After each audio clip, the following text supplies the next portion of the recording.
Diabetes এই শব্দটা, diabetes এই ডিজিজটা আমরা প্রথম শুনি 1675 খ্রিস্টাব্দে।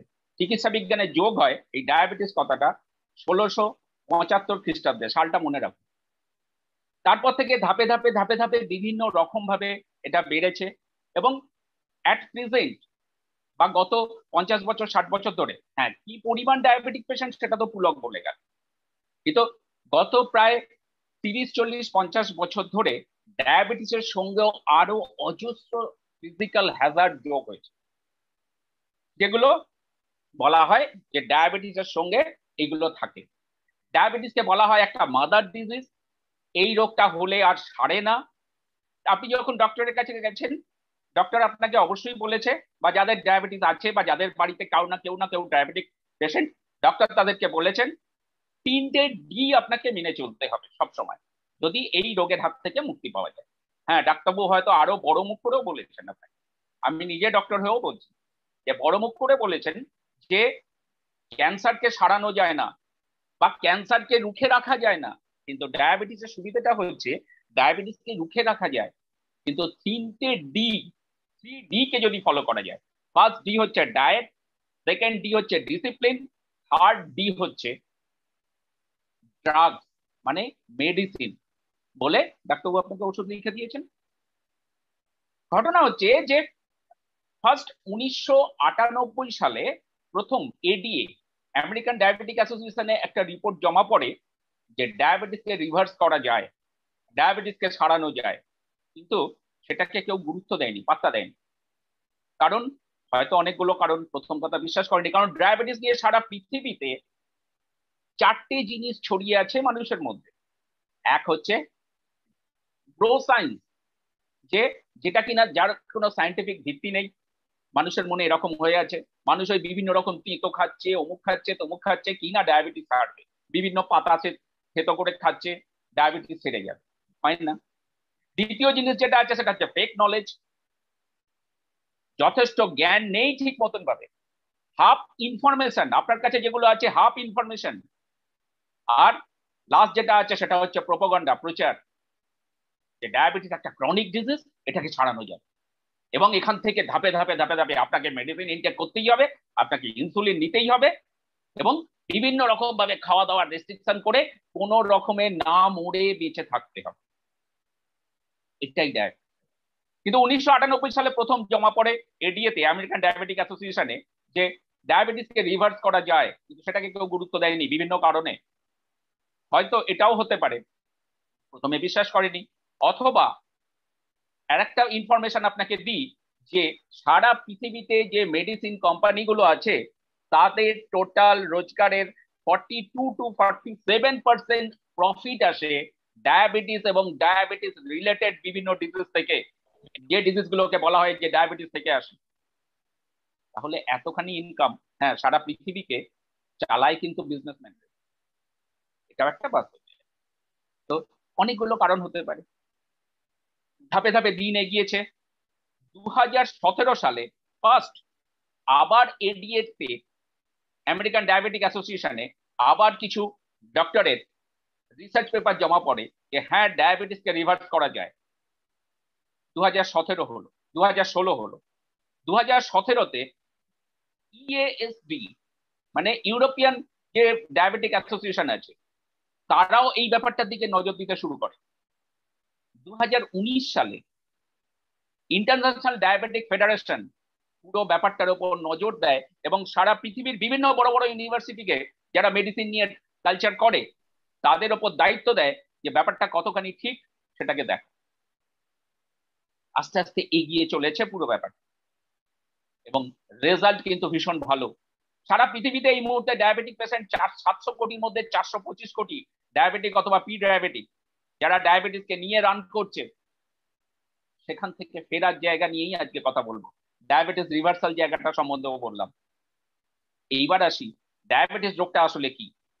আর যখনই আমরা যাই ডাক্তারবাবুদের কাছে, ডাক্তারবাবু বলে দেন যে আপনার শরীরে গ্লুকোজটাকে, যে ইনসুলিন ঠিক ঠিক ভাবে তাকে এনার্জিতে ট্রান্সফার করে, সে আপনার শরীরে ইনসুলিনটা কম তৈরি হচ্ছে, সেই জন্য আপনার ডায়াবেটিস।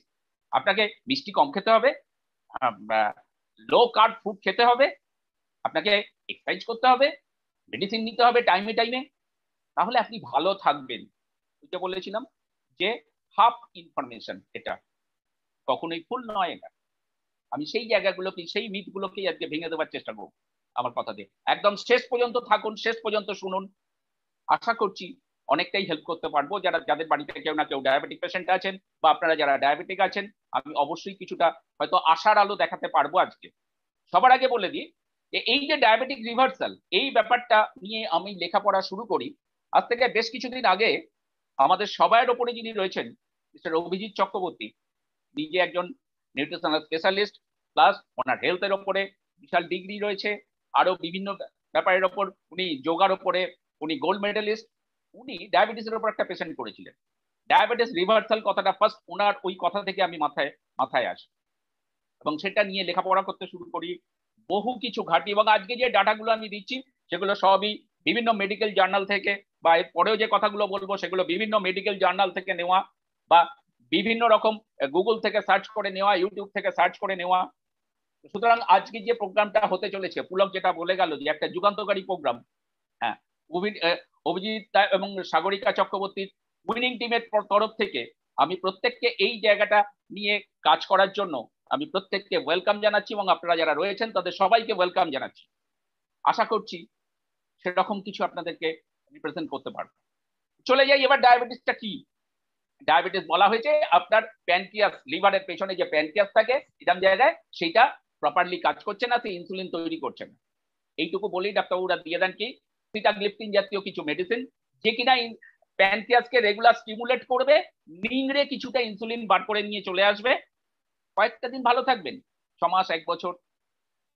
কিন্তু তার সঙ্গেও একটা ওষুধ দেওয়া হয় মেটফরমিন, কি না ইনসুলিন কিছুটা আপনার সেলের মধ্যে ইনটেক করাবে, গ্লুকোজটাকে।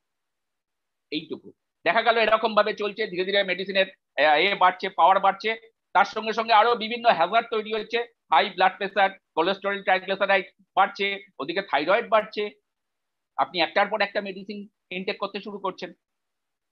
দিন গেল, ধীরে ধীরে কি হলো, ডায়াবেটিস শুরু হয়েছিল যখন থেকে, তার 10 বছরের মধ্যে একটা এমন জায়গায় পৌঁছে গেল যে আপনাকে ইনসুলিন নিতে হচ্ছে, কারণ প্যানক্রিয়াসের বিটা সেল আর ইনসুলিন তৈরি করছেন। তাহলে আমাকে ডায়াবেটিস কমাতে গেলে আমাকে নিতে হবে ইনসুলিন। এবার তখন কিন্তু একটা কথা, ওই যে বলেছিলাম অর্ধ সত্য, হাফ ইনফরমেশন, একটা কথা সবসময় আমরা ডাক্তারবাবুদের কাছ থেকে শুনি, বা আমিও আগে বলতাম, যে বিটা সেলগুলো ইনঅ্যাক্টিভ হয়ে রয়েছে। একবারও বলেনি ইনঅ্যাক্টিভ, কথাটা মনে রাখুন, পরে কাজে লাগবে। ডায়াবেটিস বিটা সেলগুলো ইনঅ্যাক্টিভ, একবারও বলা হয়নি বিটা সেলগুলো নষ্ট হয়ে গেছে, তারা ইনসুলিন তৈরি করতে পারছে না। আচ্ছা, বাই দ্য ওয়ে বলে দিই, আজকে আমি যে জায়গাগুলো নিয়ে কথা বলবো পুরোটাই type 2 diabetes. Type 2 diabetes reverse করা যায়। টাইপ 1 ডায়াবেটিস বা যেটা জুভেনাইল ডায়াবেটিস, যেখানে প্যানক্রিয়াসের বিটা সেল নেই বা তারা পুরোপুরি নষ্ট হয়ে গেছে, যেটা অনেক কম বয়স থেকে শুরু হয়, সেটা হচ্ছে টাইপ 1 ডায়াবেটিস। সেটাকে সারানো যায় না, রিভার্স করা যায় না, বাট আমি আজকে যে রাস্তাগুলো বলবো সেগুলোতে সেটাকেও কিন্তু কন্ট্রোলের মধ্যে রাখা যাবে। এটাই হচ্ছে যায়। তাহলে এবার আসি আসল সমস্যাটা কোথায়। আসল সমস্যাটা হচ্ছে প্যানক্রিয়াসের বিটা সেল ইনসুলিন তৈরি করছিল, তার কাজ হচ্ছে আমরা খাবার দাবারের সঙ্গে যে কার্বোহাইড্রেট খাচ্ছি সেখান থেকে যে গ্লুকোজটা তৈরি হচ্ছে, সেই গ্লুকোজটাকে ইনসুলিন ক্যারি করে নিয়ে গিয়ে আমাদের সেলের মাইটোকন্ড্রিয়ার মধ্যে নিয়ে যায়, সেলের মধ্যে নিয়ে যায়, সেখানে গিয়ে এটা বার্ন হয় এবং আমরা এনার্জি পাই। কিন্তু ডায়াবেটিক পেশেন্টের যেটা সমস্যা সেটা হচ্ছে যে তার সেলের মধ্যে ইনসুলিন এন্ট্রি নিতে পারছে না, সেলকে ওপেন করতে পারছে না, যার জন্য সে গ্লুকোজকে নিয়ে ক্যারি করে যাচ্ছে সেলের কাছে, কিন্তু সেলে ঢুকতে পারছে না, সেলটা বন্ধ হয়ে আছে, যে তালাটা বন্ধ হয়ে আছে চাবি দিয়ে খুলতে পারছে না ইনসুলিন। তাহলে রেজাল্টটা কি হচ্ছে, ব্লাডের মধ্যে ইনসুলিন ঘুরছে, ব্লাডের সঙ্গে গ্লুকোজটাও ঘুরছে, যত দিন যাচ্ছে এরকম ভাবে অল্প কিছুটা হয়তো এন্ট্রি নিচ্ছে, কোনো রকমে চলছে, যার জন্য দেখা যায় ডায়াবেটিক পেশেন্ট যখন ডায়াবেটিস বাড়তে থাকে তখন তার শরীর ভাঙছে, মানে মাসেল গুলো ভাঙছে, তার এনার্জি নেই, শরীর ভেঙে যাচ্ছে, আরো বিভিন্ন হ্যাজার্ড তো তৈরি হচ্ছে, সেগুলো পরে আসে। পরে কি হলো, তখন কি শরীরের নর্মাল সিস্টেম প্যানক্রিয়াসকে আরো পাঠালো, সিগন্যাল পাঠালো আরো বেশি ইনসুলিন তৈরি করো। শরীর আরো বেশি ইনসুলিন তৈরি করছে, সেটাও সেই ব্লাডের মধ্যে দিয়ে তার ব্লাডের সঙ্গে সঙ্গে সারা শরীরে ঘুরে বেড়াচ্ছে, গ্লুকোজটাও ঘুরে বেড়াচ্ছে, ইনসুলিনও ঘুরে বেড়াচ্ছে। এরকম করতে করতে বেশ কয়েক বছর যাবার পর যেটা হলো যে শরীরের অটোমেটিক সিস্টেম, অটো সিস্টেম প্যানক্রিয়াসকে বললো তুমি ইনসুলিন তৈরি করো না, কারণ ইনসুলিন তোমার কোনো কাজে লাগছে। আস্তে আস্তে প্যানক্রিয়াসের বিটা সেল গুলো ইনসুলিন তৈরি করা বন্ধ করতে শুরু করলো, কমাতে শুরু করলো, বন্ধ করতে শুরু করলো। তারা ইনঅ্যাক্টিভ হয়ে রইলো, তারা বেঁচে রইলো, তারা সুযোগের অপেক্ষায় রইলো। কিন্তু আপনি ডাক্তারবাবুর কাছে গেলেন, ডাক্তারবাবু বিভিন্ন রকম মেডিসিন দিতে শুরু করলো আপনাকে, কি হলো? এবং এইরকম ভাবে আজকে যাদের ডায়াবেটিস, যারা প্রথম ডক্টরের কাছে গেছেন, শুরু হয়েছিল আজ থেকে 15 বছর অন্তত আগে। যবে ডায়াবেটিস ফুটে বেরিয়েছে তার 15 বছর আগে থেকে প্ল্যাটফর্মটা তৈরি হচ্ছিল ডায়াবেটিস।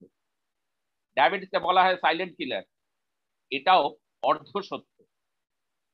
ডায়াবেটিস অবশ্যই সাইলেন্ট কিলার, কারণ সাইলেন্ট কিলার হিসেবে ব্যাখ্যা করা হয় যে ও আস্তে আস্তে তোমার শরীরের বিভিন্ন অর্গানকে নষ্ট করে দেবে, তুমি জানতে পারবে না। ওটা তো অবশ্যই, অর্ধ সত্যর আর একটা জায়গা, সেটা একটু পরে আসছে। তাহলে এইরকম ভাবে চলতে চলতে কি হলো, আপনাকে অন্তত 10 ডায়াবেটিস জবে থেকে ধরা পড়েছে, অন্তত 15 বছর আগে থেকে শুরু হয়েছিল। তারপরে পরবর্তী আপনি 10 বছর আপনি মেডিসিন ইনটেক করে গেলেন। তারপরে ডাক্তারবাবু বললেন যে আপনার প্যানক্রিয়াস আর ইনসুলিন তৈরি করছে না, এবার আপনাকে বেঁচে থাকতে গেলে ইনসুলিন নিতে হবে। বাইরে থেকে ইনসুলিন নিতে শুরু করলেন, প্রচুর দামি ইনসুলিন। ইনসুলিন আপনি নিচ্ছেন, কিছুদিন ভালো রইলেন, আরো 2-4 বছর 5 বছর, তারপরে ধীরে ধীরে আরো খারাপ, ইনসুলিনের কাজ হচ্ছে না, কারণ আপনার শরীরের সেলগুলো ইনসুলিন রেজিস্ট্যান্স হয়ে গেছে। ডায়াবেটিস আসল রোগ হচ্ছে ইনসুলিন রেজিস্ট্যান্স আপনার সেলেতে, যেটা পরিষ্কার করে বুঝিয়ে কেউ বলে না। আসল রোগ হচ্ছে ইনসুলিন রেজিস্ট্যান্স। আপনার প্যানক্রিয়াসের কোনো দোষ নেই, প্যানক্রিয়াস এখনো আপনার রেডি আছে ইনসুলিন তৈরি করার জন্য, সুযোগ পেলেই সে রেডি হয়ে ইনসুলিন তৈরি করতে শুরু করবে। কিন্তু তাকে যেহেতু সেই ইনসুলিনটা সেলের মধ্যে ঢুকতে পারছে না গ্লুকোজকে ক্যারি করে, সুতরাং ইনসুলিন তৈরি করা বন্ধ করে সে বসে আছে। বাইরে থেকে ইনসুলিন ছুঁচে করে দেওয়া হচ্ছে ইনসুলিন, লাভটা কি হচ্ছে? আরে সে তখন কি হচ্ছে, মেটফরমিনের ডোজ বাড়ানো হচ্ছে। মেটফরমিন যত বেশি ইনটেক করা হচ্ছে, মেটফরমিন দিয়ে কোন রকমের সেলের মধ্যে কিছুটা ইনসুলিনকে পুশ করে দেওয়া হচ্ছে, কিছুটা গ্লুকোজকে পুশ করে দেওয়া হচ্ছে। মেটফরমিনের পাওয়ার বাড়াচ্ছে। প্রত্যেকটা মেডিসিনের তো প্রচুর সাইড এফেক্ট আছে। এটাই আসল ডায়াবেটিস। তাহলে কি? Insulin resistance. ইনসুলিন এই জায়গার উপরই 1998 সালে ফার্স্ট নজর দেওয়া হয়েছিল। এডিএতে আমেরিকান ডায়াবেটিক অ্যাসোসিয়েশনের রিপোর্ট জমা পড়েছিল, কিন্তু কেউ পাত্তা দেয়নি, কেউ গুরুত্ব দেয়নি। 2016 সাল থেকে এটা নিয়ে আবারও কাজ শুরু হয়েছে সারা পৃথিবীতে, এবং যেটা রেজাল্ট আগামী 25 বছর পরে হয়তো টাইপ 2 ডায়াবেটিস বলে আর কিছু থাকবে না, কারণ মানুষ অ্যাওয়ার হচ্ছে। ওই জন্যই কথাটা বলেছিলাম যে আজকে উইনিং টিমের তরফ থেকে, অভিজিৎ এবং সাগরিকা চক্রবর্তী উইনিং টিমের তরফ থেকে আজকে যে প্রোগ্রামটা আমি করতে চলেছি, এটা একটা যুগান্তকারী প্রোগ্রাম, এবং আগামী দিনে এটা অবশ্যই একটা আন্দোলনের রূপ নেবে, সারা পৃথিবীতেই আন্দোলনের রূপ নেবে। তো এটা হচ্ছে জ্যাক। এইবার আসি ডায়াবেটিস থেকে, যে ইনসুলিনের কথাটা বললাম, কিন্তু এই ইনসুলিন রেজিস্ট্যান্স কেন হয়? মেইন কারণ হচ্ছে ফ্যাট, আপনার excessive fat, belly fat mainly 1 number. 2 number জায়গা কি, সেটা হচ্ছে যে no body movement, body movement ভীষণ কম, সেডেন্টারি লাইফস্টাইল। যারা হয়তো ট্রেনে বাসে গাড়িতে সবসময় চড়ছেন, বাড়িতেও সেরকম ভাবে প্রচুর কাজের লোক, সেরকম ভাবে শরীর মুভমেন্ট হয় না। 3 নম্বর জায়গা কোথায়, সেটা হচ্ছে হাই কার্ব ফুড, আপনার খাবার মধ্যে কার্বোহাইড্রেট বেশি আছে, আসবো কার্বোহাইড্রেটের কথায়। 4 নম্বর জায়গা হচ্ছে স্মোকিং। 5 নম্বর জায়গা হচ্ছে মেন্টাল স্ট্রেস। এই প্রত্যেকটা জিনিস হচ্ছে এই মেন কারণগুলোর জন্য ডায়াবেটিস, ইনসুলিন রেজিস্ট্যান্স হয়ে যাচ্ছে আপনার শরীরে। কবে থেকে শুরু হয়েছিল? যবে আপনার ডায়াবেটিস নিয়ে আমি ডাক্তারবাবুর কাছে প্রথম গেছিলেন, তার অন্তত 15 থেকে 20 বছর আগে। ধীরে ধীরে ধীরে ধীরে শরীরের ইমিউন সিস্টেম তার সঙ্গে লড়েছে, চেষ্টা করেছে সেটাকে কন্ট্রোল করার, আস্তে আস্তে বাড়তে বাড়তে বাড়তে বাড়তে যখন ধরা পড়লো, আপনি ব্লাড টেস্ট করে তখন আপনি বলতে শুরু করলেন আমার তো, 5 জনকে বলছেন হ্যাঁ আমার তো ডায়াবেটিস রোগটা হলো। আসলে হয়েছে তার 20 বছর আগে থেকে প্ল্যাটফর্ম তৈরি হয়েছে। ডায়াবেটিস এই যে কার্বোহাইড্রেট রেজিস্ট্যান্স শরীরে হয়ে আছে, সেলে কার্বোহাইড্রেট ঢুকছে না, ওই যে কথাটা বলেছিলাম অর্ধ সত্য যে ডায়াবেটিস থেকে বিভিন্ন রকমের রোগ তৈরি হয়, মাদার ডিজিজ। না, ডায়াবেটিস মাদার ডিজিজ নয়, টাইপ 2 ডায়াবেটিস মাদার ডিজিজ নয়।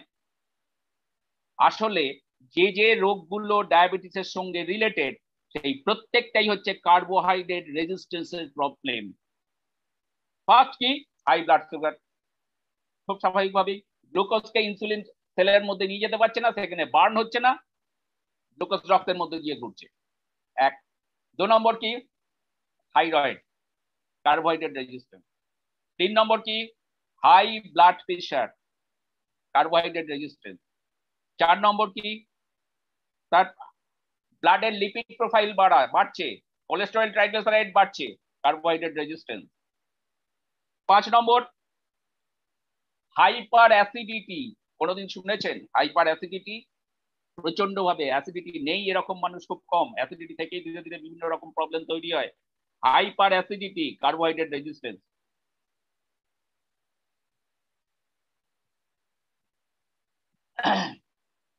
তারপরে আরেকটা সাংঘাতিক ডিজিজের কথা শুনুন, বহু মেয়ের আছে পলিসিস্টিক ওভারি, কার্বোহাইড্রেট রেজিস্ট্যান্স। তারপরে কি,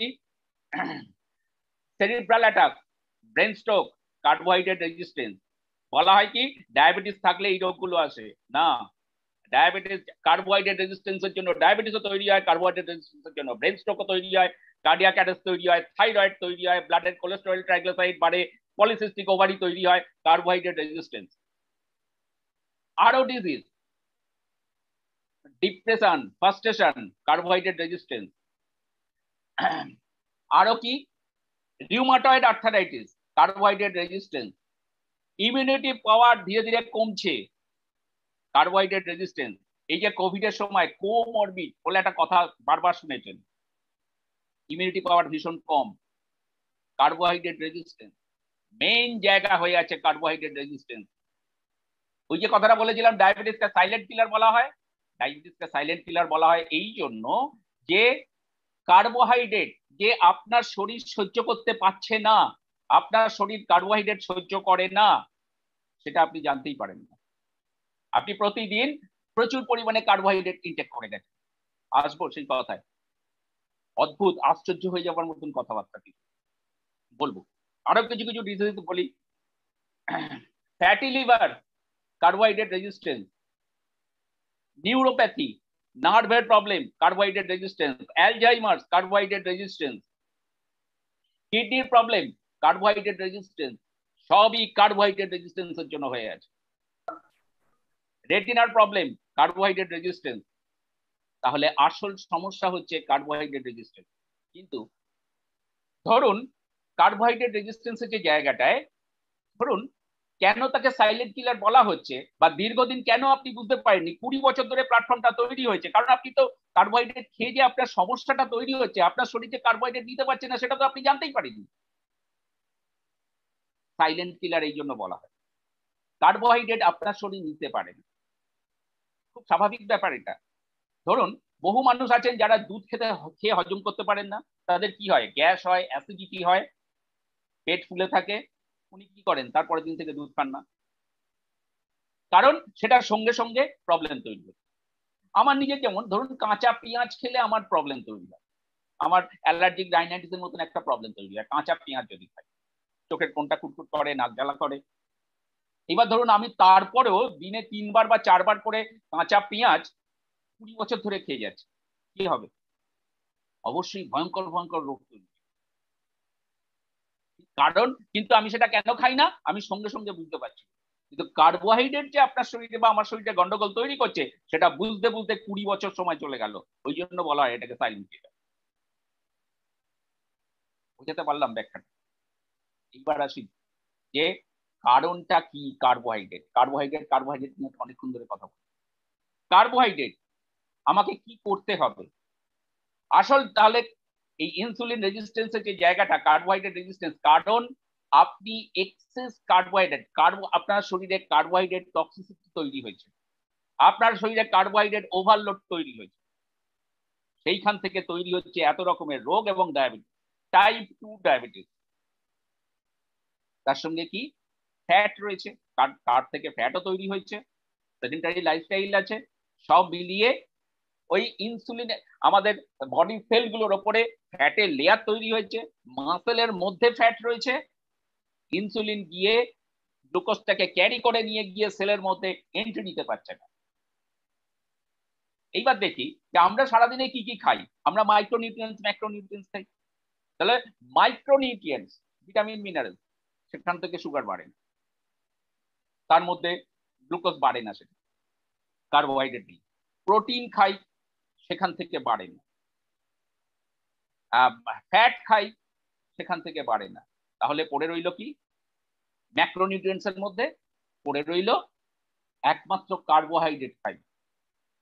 যে ভাত, রুটি, বিভিন্ন রকম যে খাচ্ছি, লুচি, পরোটা, ময়দার জিনিস, ডাল, যেগুলো খাচ্ছি, এইখান থেকে রয়েছে কার্বোহাইড্রেট। প্রত্যেকটা খাবারের মধ্যেই কার্বোহাইড্রেট আছে।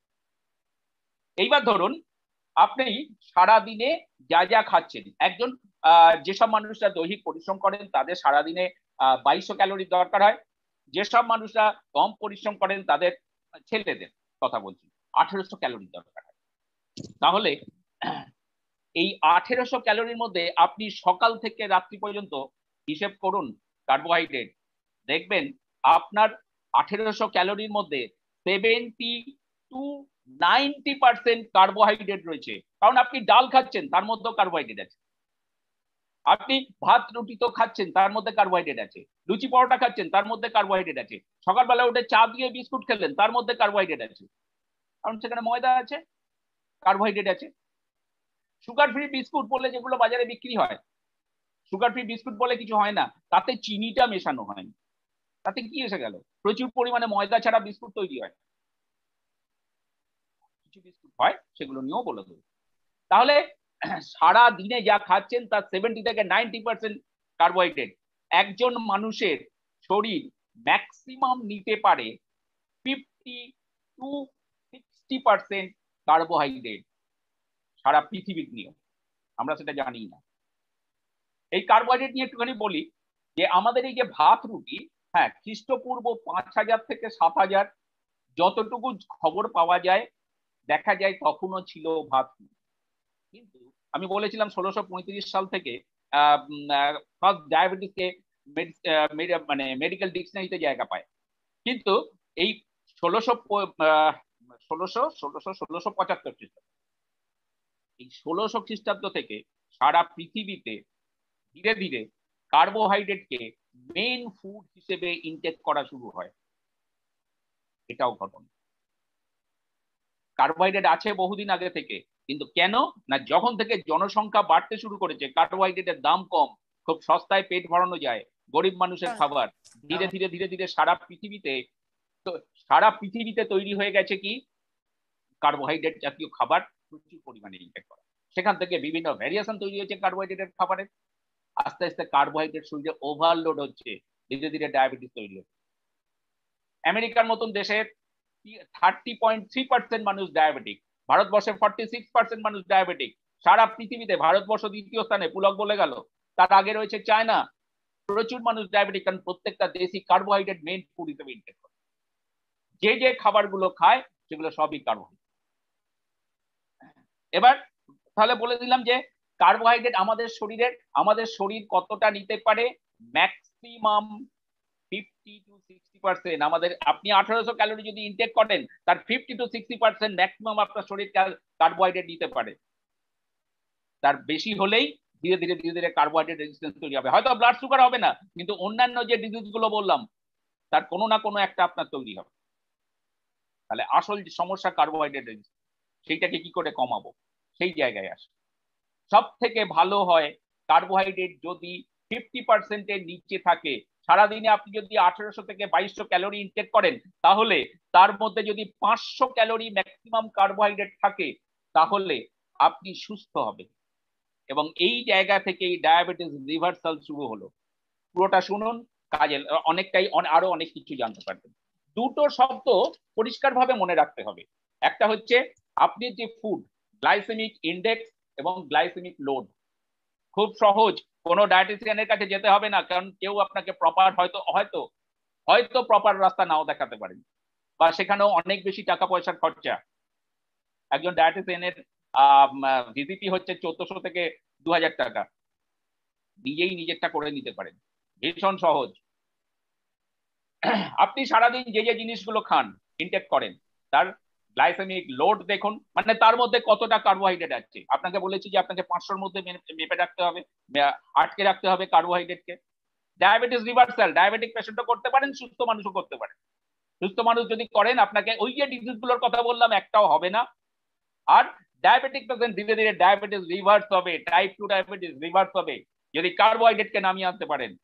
ওই যে রিসার্চের কথাগুলো বলছিলাম, যে European diabetic association, American diabetic association, international diabetic federation, এরা প্রত্যেকটাই রিসার্চ করে যেটা পেয়েছে যে একমাত্র পারে লো কার্ব, আপনার যদি লো কার্ব ইনটেক করতে পারি এবং লো ক্যালোরি ফুড যদি ইনটেক করতে পারি, তাহলেই ধীরে ধীরে ফ্যাট সেল ভাঙতে শুরু করবে শরীরের মধ্যে। আরো কিছু জায়গা আছে, সেগুলো পরে বলবো। ফ্যাট সেল ধীরে ধীরে যত ভাঙতে শুরু করবে, তত বেশি কার্বোহাইড্রেট, ইনসুলিন রেজিস্ট্যান্স যেটা আমার সেলগুলো হয়ে আছে, সেগুলো কমতে শুরু করবে। ইনসুলিন গ্লুকোজকে নিয়ে সেলের মধ্যে পৌঁছতে পারবে, সেখানে গিয়ে বার্ন হবে। ধীরে ধীরে ডায়াবেটিস রিভার্স হচ্ছে, বা অন্যান্য অনেক ডিজিজ রিভার্স হচ্ছে। আসল তাহলে খলনায়ক হচ্ছে কার্বোহাইড্রেট। যতদিন যাচ্ছে কার্বোহাইড্রেট সব ফুডের মধ্যেই আছে। অনেকের একটা মিথ আছে, ওই যে বলেছিলাম যে ব্রো সায়েন্সের একটা ব্যাপার, যে না কার্বোহাইড্রেট না খেলে তো শরীরে শক্তি থাকবে না। হ্যাঁ, অবশ্যই দরকার কার্বোহাইড্রেট, কিন্তু সেটা আমি যদি 1800 ক্যালোরি ইনটেক করি, তাহলে ম্যাক্সিমাম 500 ক্যালোরি পর্যন্ত তার মধ্যে থাকতে পারে, কার্বোহাইড্রেট থাকতে পারে। এটাই যথেষ্ট, তা অতটাও দরকার হয় না, তার থেকে কম হলেও চলতে পারে। তাহলে গ্লাইসেমিক ইন্ডেক্স কাকে বলে? গ্লাইসেমিক লোড হচ্ছে, তো বললাম যে আপনার ফুডের মধ্যে কতটা কার্বোহাইড্রেট আছে, কত পার্সেন্টেজ কার্বোহাইড্রেট আছে। আর গ্লাইসেমিক ইন্ডেক্স হচ্ছে আপনি যে ফুডটা ইনটেক করার 2 ঘন্টা পরে আপনার পিপি কতটা বাড়ছে। মেন দরকার হচ্ছে গ্লাইসেমিক ইন্ডেক্স। এইবার গ্লাইসেমিক ইন্ডেক্স হিসেবে ধরা হয় 100, ধরা হয় চিনিকে। চিনি হচ্ছে 100, 2 ঘন্টা পরে ও ম্যাক্সিমামটা বাড়িয়ে দেবে। এই মুহূর্তে আপনার যা যা শরীরের কন্ডিশন, সেই হিসেবে ও ম্যাক্সিমাম বাড়াবে। ভাত 90 to 95% গ্লাইসেমিক ইন্ডেক্স, 90 থেকে 95। অনেকে ডায়াবেটিস হলে ভাত না খেয়ে রুটি খায়, রুটির গ্লাইসেমিক ইন্ডেক্স 85। আপনি যে বিভিন্ন রকম ডাল ইনটেক করছেন, ডাল রুটি, ভারতবর্ষের বহু মানুষের খাদ্য হচ্ছে, কি গরিব কি বড় লোকের, চাপাটি রুটি। গ্লাইসেমিক ইন্ডেক্স ডালের 65 থেকে 72 ম্যাক্সিমাম ডালের, ছোলার ডালে শুধু একটু কম। আপনি বিভিন্ন রকম আনাজ খাচ্ছেন, যেগুলো আলু বা মাটির তলার বিভিন্ন বিট, গাজর, মূলো, যেসব আনাজগুলো, সেগুলোর গ্লাইসেমিক ইন্ডেক্স 65 এর ওপরে। আপনাকে নিতে হবে 50%-এর নিচে গ্লাইসেমিক ইন্ডেক্স। যদি কমিয়ে আনতে পারেন, ফুড খুঁজুন। আপনি যে জিনিসগুলো, নিজের ফুড নিজে অ্যানালিসিস করুন। যে ফুডটা খেতে ইচ্ছে করছে, জাস্ট প্রত্যেকের হাতে অ্যান্ড্রয়েড মোবাইল আছে, গুগল খুলুন, সেখানে দিন ওই ফুডটাকে গ্লাইসেমিক ইন্ডেক্স, দেখে নিন। ভাত রুটির বদলে দুর্ধর্ষভাবে সারা পৃথিবীতে যেটা তৈরি হচ্ছে, ভারতবর্ষে যেটা তৈরি হচ্ছে, সেটা হচ্ছে ওটস। কিন্তু ওটস যেটা ভীষণ তাড়াতাড়ি রান্না করা যায়, সেই ওটসে কাজ হবে না, কারণ ওটস এর মেইন জায়গা হচ্ছে ফাইবার। ওটস এর গ্লাইসেমিক লোড হচ্ছে 40, গ্লাইসেমিক ইন্ডেক্স হচ্ছে 35। একদম ভাতের মতন খেতে। আমি এই জায়গাটা প্রথম জেনেছিলাম অভিজিতের কাছ থেকে, ওটস এর যে জায়গাটা। Steel cut oats, oats bran, এই দুটো গ্লাইসেমিক ইন্ডেক্স ভীষণ কম, 35। শেষ পর্যন্ত শুনুন, আরো অনেক কিছু বলবো। গ্লাইসেমিক লোড অনেক জিনিসের অনেক বেশি হয়, কিন্তু গ্লাইসেমিক ইন্ডেক্স যদি সেটা কম হয় খাওয়া যায়। যেমন বলা হয় মিষ্টি ফল খেও না, আম ভীষণ ভাবে সুগার বাড়ায়, একদম ঠিক, ভুল কথা, আমে সুগার বাড়ে। আম যে সময় প্রচন্ড পেকে প্রচন্ড মিষ্টি, আমের গ্লাইসেমিক লোড প্রচুর বেশি, কিন্তু গ্লাইসেমিক ইন্ডেক্স অনেক কম। তাই বললে আপনি যদি প্রচুর পরিমাণে একসঙ্গে দুটো আম খেয়ে ফেললেন, ভালো লেগেছে, তাহলে হবে না। 100 গ্রাম আম আপনি এভরি অল্টারনেটিভ ডে ইনটেক করুন। 100 গ্রাম কলা, কলা তো প্রচুর কার্বোহাইড্রেট, কিন্তু গ্লাইসেমিক ইন্ডেক্স কম, গ্লাইসেমিক লোড বেশি। কলা প্রতি দিন ইনটেক করুন আপনি, দেখুন সুগার ধীরে ধীরে সুগার বাড়বে না। জিটিটি বলতে যেটা বোঝানো হয় যে আপনার যে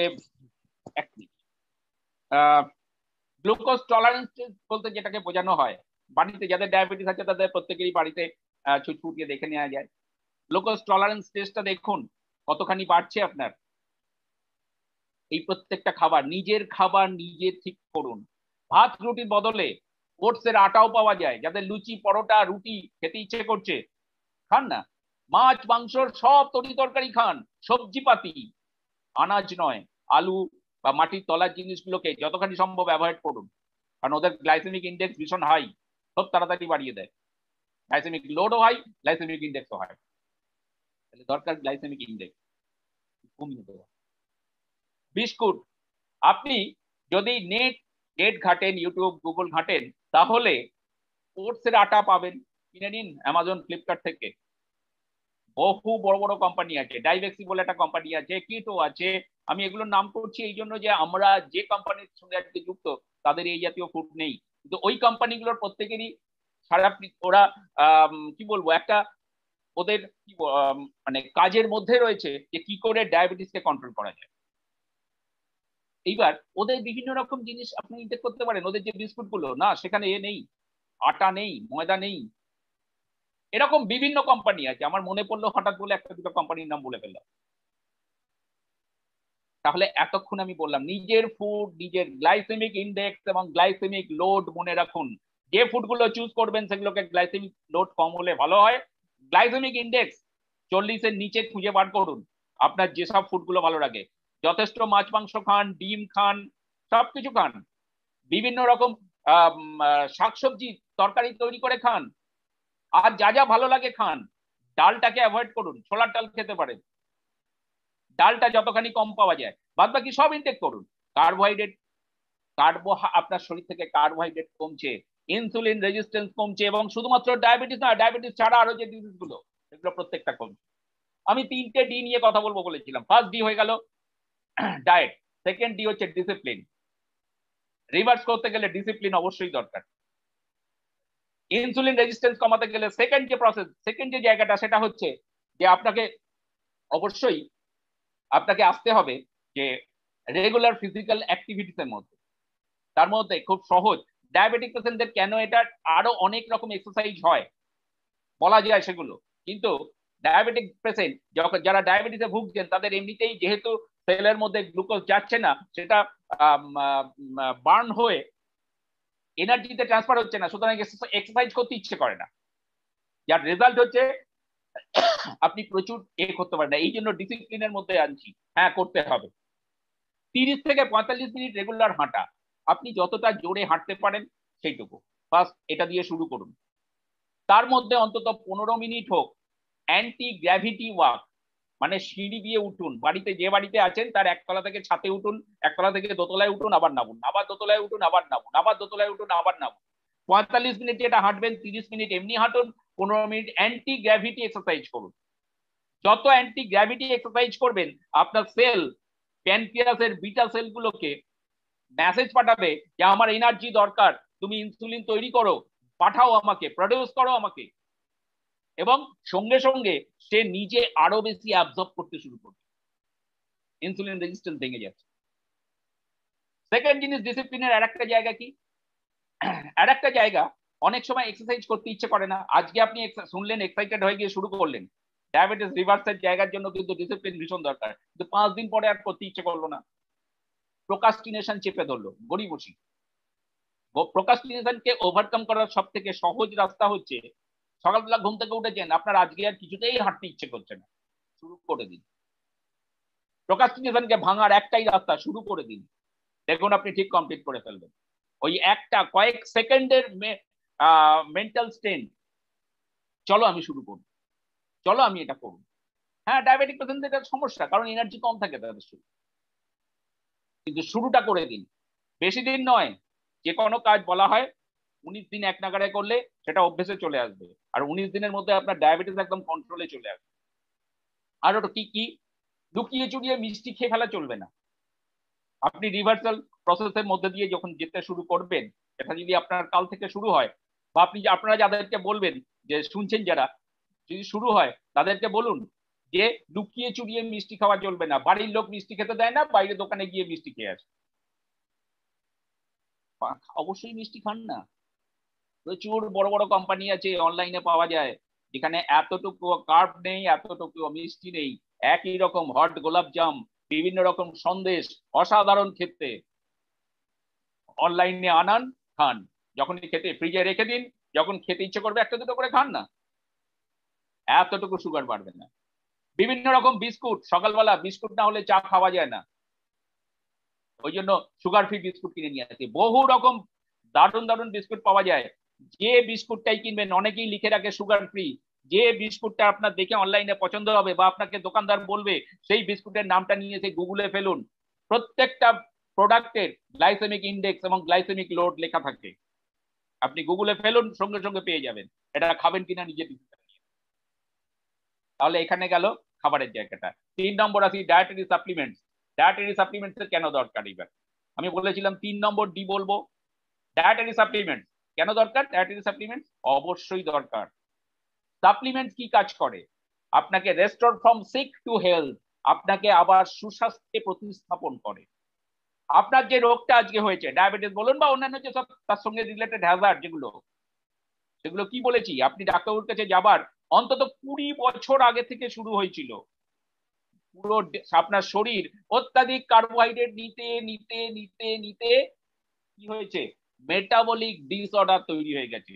শরীর কার্বোহাইড্রেট সহ্য করতে পারছে না। ধরুন কোনো মানুষের দুধ সহ্য হচ্ছে না, কিন্তু দিনে তিনি 3 বার 5 লিটার করে দুধ খাচ্ছেন, কি হবে? কিছুদিন পরে গ্যাস্ট্রিক আলসার তৈরি হবে, তারপর আরো ভয়ঙ্কর অবস্থা তৈরি হবে, শেষ পর্যন্ত স্টমাক ক্যান্সার তৈরি হবে এবং তিনি মারা যাবেন। এখানেও কার্বোহাইড্রেট সহ্য হচ্ছে না, কিন্তু দিনের পর দিন কার্বোহাইড্রেট। এইখানে আসে ডায়েটারি সাপ্লিমেন্ট। ডায়েটারি সাপ্লিমেন্টস অবশ্যই nucleated supplement. 1 number protein, protein powder, plant protein. কেন দরকার? প্রোটিন পারে ফ্যাট সেলকে ভাঙতে। আসল রোগ তো ইনসুলিন রেজিস্ট্যান্স, তাহলে এই ইনসুলিন রেজিস্ট্যান্সকে যদি ভাঙতে হয়, তাহলে ওখানে যে ফ্যাটের লেয়ার গুলো রয়েছে সেগুলোকে ভাঙতে হবে। প্রথম দরকার প্রোটিন। তাহলে অন্তত 15 থেকে 20 গ্রাম, ডায়াবেটিক পেশেন্টের 25 গ্রাম হলেও ভালো হয়, কারণ যত বেশি প্রোটিন আপনি ইনটেক করবেন আপনার ফ্যাট সেল ভাঙবে। আর কম ক্যালোরি, আপনাকে আপনার খিদে কম পাবে, কম ক্যালোরি আপনি ইনটেক করছেন। আর যদি বা ইনটেক করছেন, আপনি সেখান থেকে কার্বোহাইড্রেট বেশ কিছুটা বাদ দিয়ে দিচ্ছেন, আপনি 500-র মধ্যে নিয়ে আসছেন, আপনার 50%-এর মধ্যে নিয়ে আসছেন। আপনি যা খান সারাদিনে তার 50%-এর বেশি কার্বোহাইড্রেট নয়, সেখান থেকে যদি আরো খানিকটা কমিয়ে দিতে পারেন, পূরণ করবে তো প্রোটিন, প্রোটিন পাউডার। আপনি সুস্থ, যত দিন যাবে আপনি এনার্জেটিক হয়ে উঠবেন। প্রোটিন কেন? প্রোটিন খাবার পরে বিভিন্ন কারণ আছে, প্রোটিন খাবার পরে কেন মানুষ এনার্জেটিক হয়ে ওঠে, তার একটা বড় কারণ যে ওই ইনসুলিন রেজিস্ট্যান্সের ওখানে ফ্যাট গুলোকে ভাঙতে থাকে, ইনসুলিনকে গ্লুকোজকে নিয়ে আবার সেলের মধ্যে যায়, সেখানে বার্ন হয়, এনার্জি তৈরি হয়। মানুষ ওই যে বলে প্রোটিন খেলে সঙ্গে সঙ্গে এনার্জি। 1 নম্বর দরকার প্রোটিন পাউডার, খেতেই হবে যদি ডায়াবেটিস রিভার্স করতে হয়। 2 নম্বর নিউট্রিলাইট ডেইলি। কেন নিউট্রিলাইট ডেইলি? রিসার্চের আমি কি বলেছিলাম, ডায়াবেটিস আপনার শরীরে প্যানক্রিয়াসের বিটা সেল গুলো ইনঅ্যাক্টিভ হয়ে আছে। কতদিন ধরে ইনঅ্যাক্টিভ হয়েছে? গত 20 বছর 25 বছর ধরে আস্তে আস্তে ইনঅ্যাক্টিভ হয়ে গেছে প্যানক্রিয়াসের বিটা সেল গুলো। রিসার্চের ফলে দেখা গেছে নিউট্রিলাইট ডেইলির মধ্যে 13টা ভিটামিন, 11টা মিনারেলস আছে। সেই মিনারেলস এর মধ্যে রয়েছে জিঙ্ক, কপার, ক্রোমিয়াম, সেলেনিয়াম। এরা পারে প্যানক্রিয়াসের বিটা সেলকে আবার ধীরে ধীরে অ্যাক্টিভ করে তুলে কোয়ালিটি ইনসুলিন সেখান থেকে আবার তৈরি হচ্ছে। সিটাগ্লিপটিন মেডিসিন খেতে হবে না, স্টিমুলেট করতে হবে না প্যানক্রিয়াসকে, নিউক্লিয়াইড ডেইলি সেই কাজটা করবে, খেতেই হবে যদি রিভার্স আপনাকে করতে হয়। 3 নম্বর জায়গা, 3 number medicine omega 3 polyunsaturated fatty acid. তার এখানে কাজটা কি? মেন কাজ এখানে সে এটাকে একটুখানি পাতলা করছে, ব্লাডটাকে একটু পাতলা করে দিচ্ছে। ব্লাডটাকে যদি পাতলা করে দেয়, ব্লাড যে জায়গা দিয়ে ইনসুলিনটা রেজিস্ট্যান্স হয়ে রয়েছে, ফ্যাটের লেয়ার রয়েছে, রক্তটা যদি গাঢ় থাকে সেখান দিয়ে এন্ট্রি নিতে পারছে না। কিন্তু রক্তটাকে যদি পাতলা করে দেওয়া হয় তাহলে সেই ইনসুলিন এবং গ্লুকোজকে ক্যারি করে সেলের মধ্যে নিয়ে চলে যাচ্ছে। তাহলে 3 নম্বর ওমেগা 3 একটা করে দিনে 2 বার অবশ্যই ইনটেক করতে হবে। ওমেগা 3 আরো অনেক কাজ আছে। ডায়াবেটিক কার্বোহাইড্রেট রেজিস্ট্যান্স থেকে যে যে বিভিন্ন ডিজিজ গুলো বললাম তার প্রত্যেকটাতে ওমেগা 3 কাজ আছে। ওমেগা 3 কে বলা হয় 106টা ডিজিজের এগেইনস্টে প্রতিরোধ গড়ে তোলে।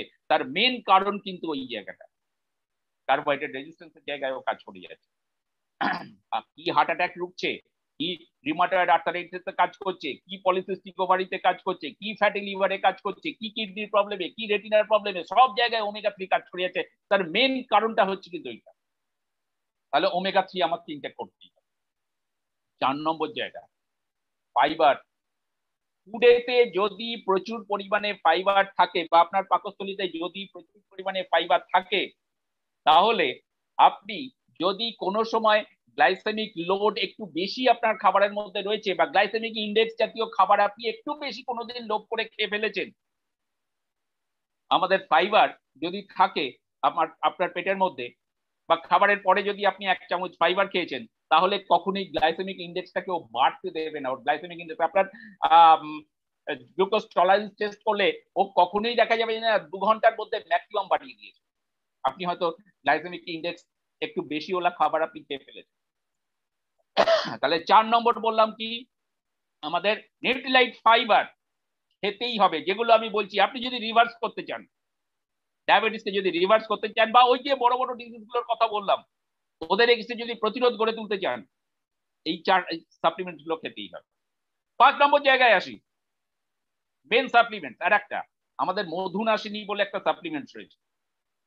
আপনি যখন ডায়াবেটিস রিভার্স করবেন মনে রাখুন মধুনাশিনীটির কথা। আর আমি বেশিক্ষণ সময় নেবো না, 5 মিনিটের মধ্যে কমপ্লিট করব। যে মধুনাশিনীর মেন জায়গা হচ্ছে ও সুগারকে বাড়তে দেয় না, সুগার লেভেলটাকে বাড়তে দেয় না। গ্লুকোজ টলারেন্স টেস্ট করলে দেখা যাবে বাড়তে দেয় না। ওর মধ্যে আরো যে দুটো রয়েছে, যে টক এবং সুর। এই টকের কাজটা হচ্ছে যে দারুচিনি মেনলি কাজটা হচ্ছে ও কি ফ্যাট সেল ভাঙে, ফ্যাট সেল রোগা হওয়ার জন্য দারুচিনি। আসল কিন্তু ওই যে লেয়ার তৈরি হয়ে আছে, ইনসুলিন রেজিস্ট্যান্স হয়ে আছে আপনার শরীরে, সেলগুলোর উপরে ফ্যাটের লেয়ার তৈরি হয়ে আছে, ওইটাকে ভেঙে দেবে। আমার হাতে বেশ কিছু পেশেন্ট আছে, আমি এর আগে হয় আমাদের টিমের অথবা এমনি অভিজিৎদার যখন প্রোগ্রাম হয় সেরকম জায়গায় বোধহয় বলেছিলাম। হ্যাঁ, আমি এর আগে যখন অভিজিৎদার ডায়াবেটিস নিয়ে কথা বলেছিলেন তখনই বলেছিলাম যে আমার সামনে এরকম কিছু, আমার সঙ্গে এরকম কিছু পেশেন্ট রয়েছে যারা গত 1 থেকে 1.5 বছর, প্রায় বছর খানেক হয়ে গেল কোন রকম মেডিসিন ইনটেক করে না, শুধুমাত্র এই 5টা সাপ্লিমেন্টস এর উপর রয়েছে। HbA1c যেটা এখন লেটেস্ট টেস্ট হয়, গত 3 মাসের আপনার ডায়াবেটিসের রেশিওটাকে জানতে পারা যাবে, পার্সেন্টেজ জানতে পারা যাবে যে অ্যাভারেজ কি ছিল। তার কিন্তু 5.7। উইদাউট মেডিসিন যখন ডায়াবেটিস ধরা পড়েছিল তার তখন ডায়াবেটিস ধরা পড়েছিল 458। সেখান থেকে উইদাউট মেডিসিন মানুষটা কিন্তু 1 বছর হয়ে গেল, তার কোনো রকম নেই, কোনো রকম তার বাড়েনি। গত 3 দিন 4 দিন আগেও তার মেয়ে এসে প্রেসক্রিপশন করে নিয়ে গেল যে আবারও সমস্ত কিছু টেস্ট করবে, তো সেগুলো লিখে দিলাম, কিন্তু এখনো পর্যন্ত টেস্টের রিপোর্ট গুলো পাইনি। আমার ওনার যা সিমটমস অবশ্যই সেটা ওই 5.7 5.8 আছে, মানে 6 এর নিচে আছে HbA1c। ডায়াবেটিস রিভার্সাল সম্ভব। আরো বেশ কিছু পেশেন্টের ক্ষেত্রে আমি অসাধারণ কিছু কাজ দেখাতে পেতে শুরু করেছি এই জায়গা নিয়ে। এইভাবে কাজ করে এই সাপ্লিমেন্টস, এই প্রসেস গুলো, ফুড হ্যাবিট চেঞ্জ করে দেওয়া এবং ডিসিপ্লিন, 3D নিয়ে আমি বললাম। এইবার আসছি, যখন আপনি আজ থেকে শুরু করছেন ডায়াবেটিস রিভার্সালের প্রসেস বা আপনার বাড়ির ফ্যামিলির মানুষ শুরু করছেন, কিভাবে বুঝতে পারবেন পুরো ব্যাপারটা। আমি 7টা স্টেপ বলবো, কিন্তু 3D ফলো করতে হবে। বহু রকম ভবিষ্যতের বহু রকম ফিজিক্যাল হ্যাজার্ড থেকে বেঁচে যাবেন। একজন ডায়াবেটিক পেশেন্ট যদি 80 বছর বাঁচেন, তার রোজগারের প্রায় 25 to 30% খরচ হয়ে যায় ওই 80 বছর পর্যন্ত বেঁচে থাকার জন্য, মেডিসিন, ডাক্তার এবং বিভিন্ন ফিজিক্যাল হ্যাজার্ডের জন্য। সেই টাকাটা কিন্তু আপনার বেঁচে যাবে। লাইফটা ভীষণ সুন্দর হবে, না মরে বেঁচে থাকা নয়, যদি ডায়াবেটিসকে রিভার্স করতে পারেন, কারণ এটা সম্ভব। আর আমরা আরো অনেকটা এগিয়ে কারণ অন্য মানুষদের থেকে, কারণ আমাদের হাতে ডায়েটারি সাপ্লিমেন্টস রয়েছে। যে সময়টা আপনি ধীরে ধীরে রিভার্সের দিকে যাচ্ছেন, আপনার শরীরের দায়িত্ব, আপনি মেডিসিন থেকে বেরোচ্ছেন, আপনার শরীরের দায়িত্ব নিয়ে নিচ্ছে নিউট্রিশনাল সাপ্লিমেন্টস গুলো। Best of nature, best of science, পৃথিবীর সেরা অস্ত্র আমাদের হাতে রয়েছে। এই জায়গাগুলো নিয়ে মানুষের সঙ্গে কথা বলুন, যারা এমনি মানুষ রয়েছেন কথা বলুন। আপনাদের যে প্ল্যাটিনামের থ্রুতে আজকে আপনারা এখানে এন্ট্রিতে এসেছেন, বা যে যিনি আপনাকে আজকে এখানে ইনভাইট করেছেন, তার সঙ্গে কথা বলুন। তিনি আপনাকে রাস্তা দেখাবেন। বা অভিজিৎদা, সাগরিকাদির সঙ্গে কথা বলুন, ওনারা আপনাকে রাস্তা দেখাবে। আপনার আপলাইন লিডারের সঙ্গে কথা বলুন, উনি আপনাকে রাস্তা দেখাবেন যে কিভাবে আপনি রিভার্সের দিকে যাবেন। ফার্স্ট স্টেপ আপনি শুরু করেছেন, আমি বলেছি ফুড হ্যাবিট চেঞ্জ করার, আর ডিসিপ্লিন এবং ডায়েটারি সাপ্লিমেন্ট যদি করতে শুরু করেন, আজ থেকে 14 দিন পরে যে স্টেজ আসবে, ফার্স্ট স্টেজে আপনার ফার্স্ট স্টেজে আপনার ব্লাড সুগার আস্তে আস্তে রিডিউস হচ্ছে, কমছে। ভাত রুটি যদি বন্ধ করে ওটসের দিকে যেতে পারেন এবং ফুড হ্যাবিট যেভাবে চেঞ্জ করতে বললাম যদি করতে পারেন, নর্মালে চলে আসবে, নর্মালে চলে আসবে পুরো, ধীরে ধীরে কমতে শুরু করবে। কিন্তু মেডিসিন সেম, মেডিসিন চলছে বা ইনসুলিন চলছে। 14 দিন পরে, আজ থেকে 1.5 মাস পরে স্টেজ 2 শুরু হবে। আপনি ওইগুলো ফলো করে যাচ্ছেন, 3D ফলো করে যাচ্ছেন। 1.5 মাস পরে স্টেজ 2 শুরু হবে। স্টেজ 2 তে কি হবে?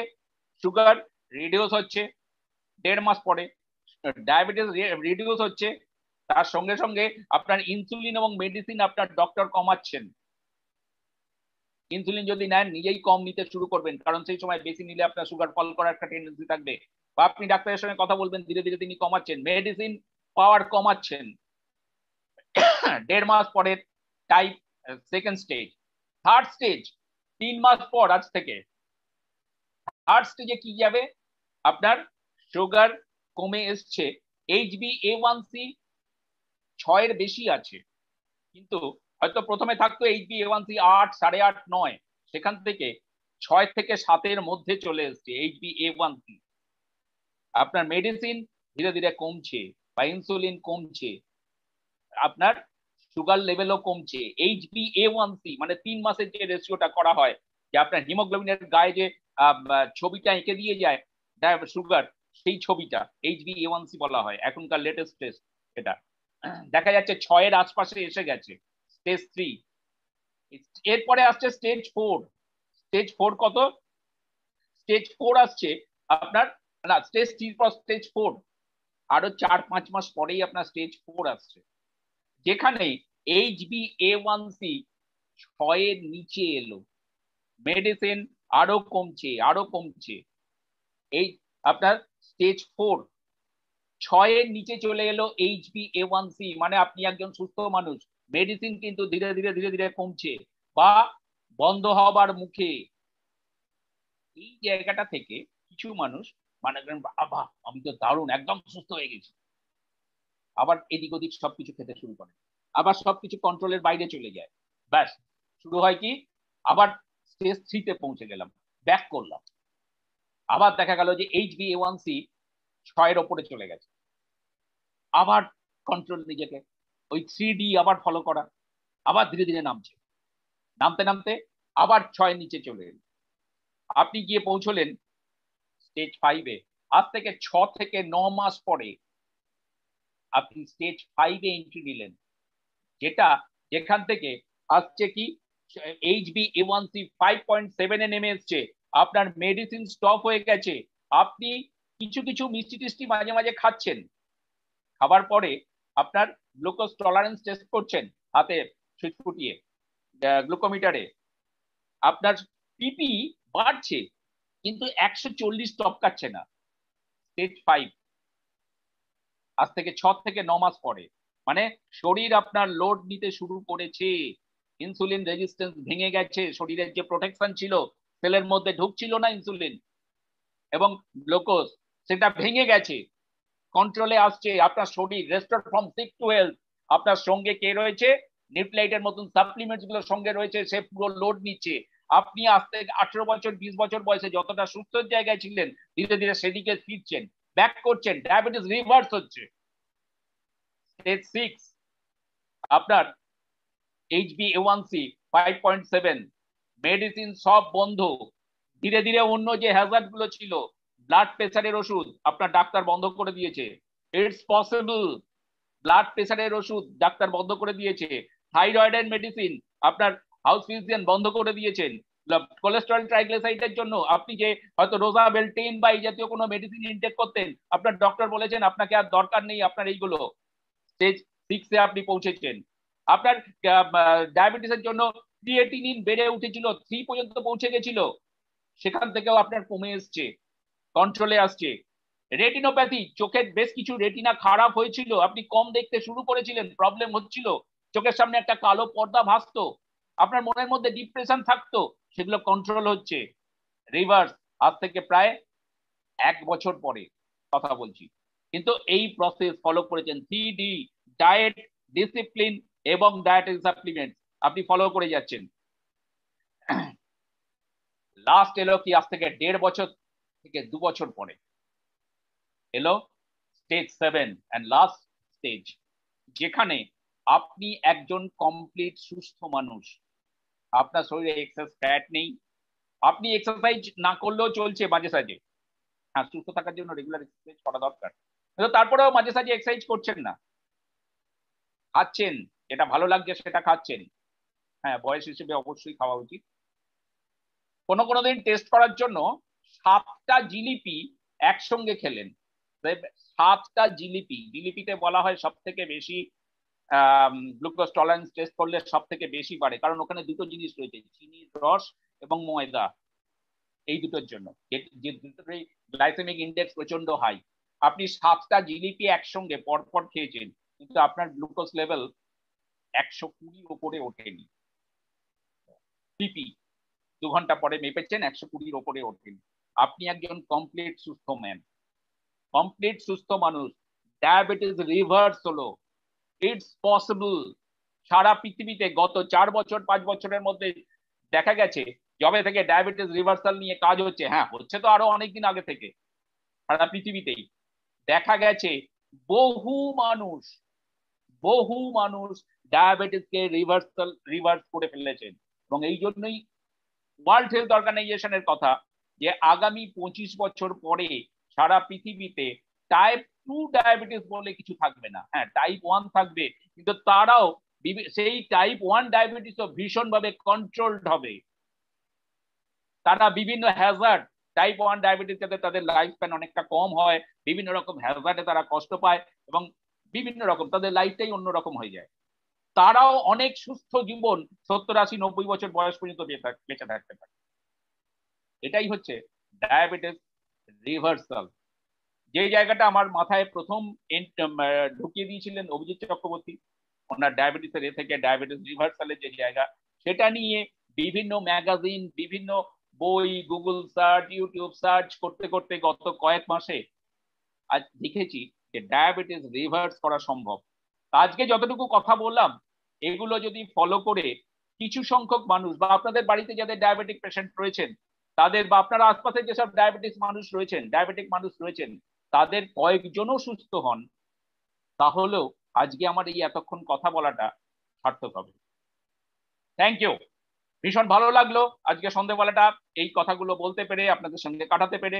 তো এরপরে যেটা কথা ছিল, পুলক বলেছিল যে কিছুক্ষণ আমরা প্রশ্ন উত্তর নিয়ে কথা বলবো, আপনাদের যদি কারোর কোনো রকম প্রশ্ন থাকে। তো এই প্রশ্নের জায়গাগুলো কৃষ্ণেন্দু রয়েছেন আমাদের সঙ্গে। কৃষ্ণেন্দু উনি দেখবেন যে ও যে প্রশ্ন যদি আপনারা কেউ লেখেন, ইউটিউবেও লিখতে পারেন, জুমেতে যারা রয়েছেন তারা লিখতে পারেন, কৃষ্ণেন্দু সেই প্রশ্নগুলো আমাকে করবেন, করে আমি সেগুলোর আমার সাধ্য মতন উত্তর দেওয়ার চেষ্টা করব। যদি কারোর আরো কিছু জানার থাকে তাহলে আপনারা নির্দ্বিধায় প্রশ্ন করতে পারেন, আমি কিছুক্ষণ প্রশ্নের উত্তর দেব।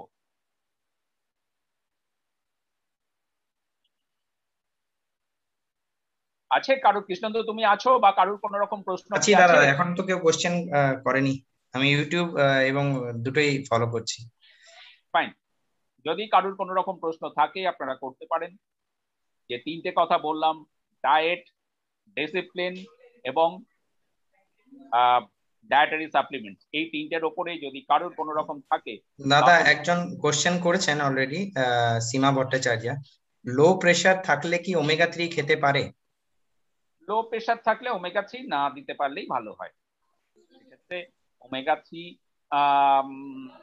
ছাড়া অন্যগুলো যেগুলো বললাম সেগুলো আপনি ব্যবহার করুন না। ফাউন্ডেশন প্রোডাক্ট নিউক্লিয়েট ডেইলি ব্যবহার করুন, প্রোটিন পাউডার ব্যবহার করুন। ওমেগা 3 এই মুহূর্তে দরকার নেই, কারণ ওমেগা 3 প্রেশারটাকে আরেকটু লো করে দেয়। ওকে। বাদ বাকিগুলো দিন।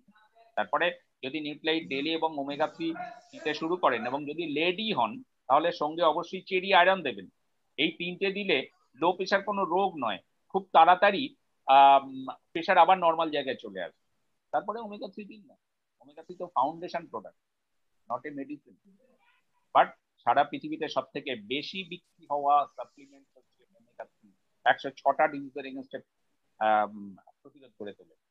আমরা যখন আমাদের অ্যাম্বের যে এলওএস স্ট্রিপ গুলোতে বিদেশে বহু দেশে গেছি, যখন সেখানে দেখেছি যে ওমেগা 3 এইরকম বড় বড়, আমাদের তো এরকম নিউক্লিয়েটের ওই 60টা থাকে, আর অন্যান্য পৃথিবীর অন্যান্য দেশে দেখেছি যে এরকম বড় বড় কন্টেনার, কোথাও 1000, কোথাও 2000, কোথাও 5000 পিল আছে অন্যান্য কোম্পানি।